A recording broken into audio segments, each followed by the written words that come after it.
Toyota Drummondville vous présente l'Express Audio. Passez nous voir pour découvrir la toute nouvelle BZ4X entièrement électrique, la nouvelle Crown, ainsi que notre grande gamme de produits hybrides et hybrides branchables.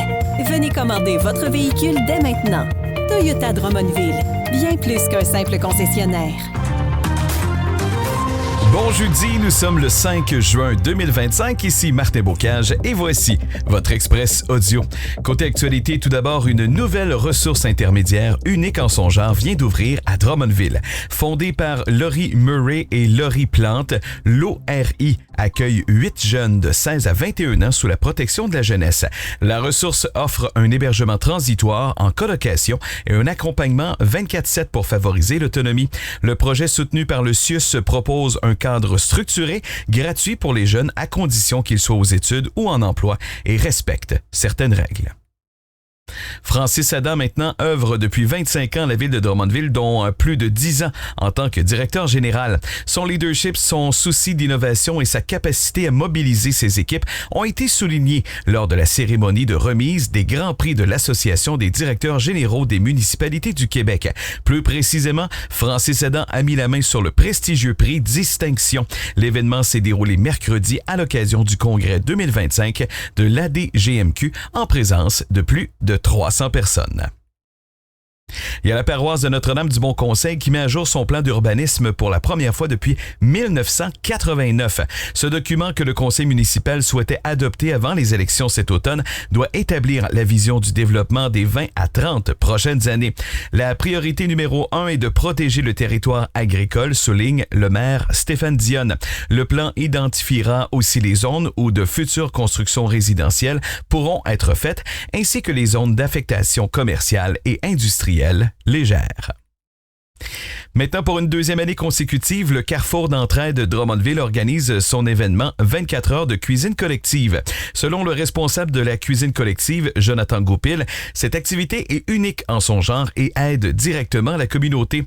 Pendant 2 sessions de 12 heures, environ 100 bénévoles prépareront des repas qui seront ensuite donnés à des organismes de la région. Les organismes visés par cette initiative sont l'Ensoleillement, la Piole, Habitaction, le Tremplin, le Comptoir alimentaire ainsi que la tablée populaire. Il y a des jeunes de l'école secondaire Jean Rimbaud qui ont reçu mardi le prix Généalogie 2025 de la Fédération québécoise des sociétés de généalogie.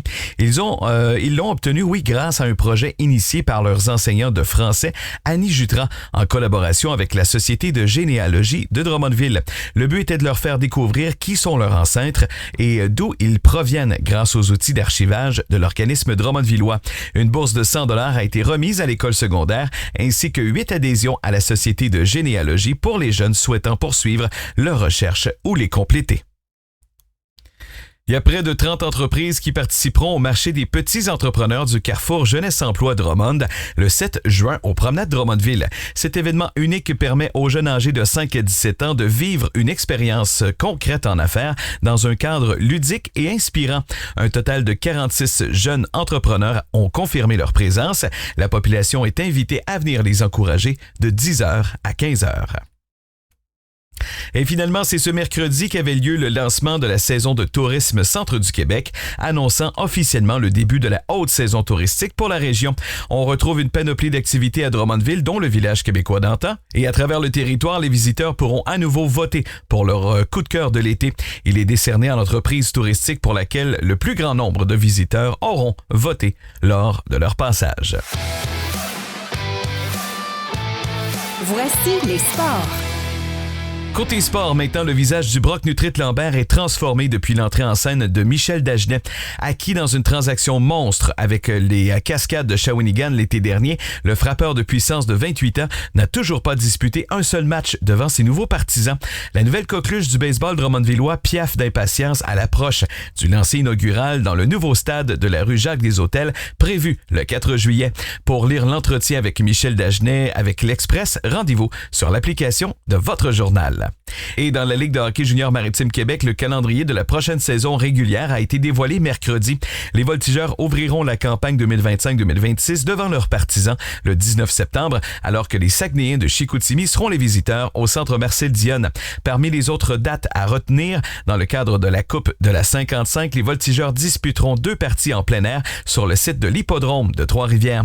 Pour l'occasion, la formation drummondvilloise affrontera les Cataractes de Shawinigan les 4 et 6 décembre prochains.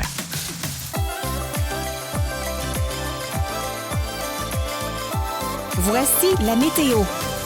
Côté météo en ce jeudi, généralement nuageux avec un 40% de probabilité d'averse le matin, averse débutant en mi-journée, même un risque d'orage en après-midi, un maximum à 23 et humidex à 29 degrés. Par la suite, vendredi, alternance soleil-nuage avec un maximum prévu à 26. Et pour le moment, pour le week-end, c'est quand même bien samedi, soleil-nuage 25 et dimanche du soleil et 22 degrés. Alors peut-être un week-end sous le soleil à Drummondville depuis un mois et demi. On va se croiser les doigts. Alors voilà ce qui retient l'attention. Merci d'avoir été à l'écoute. On se donne rendez-vous demain pour d'autres nouvelles.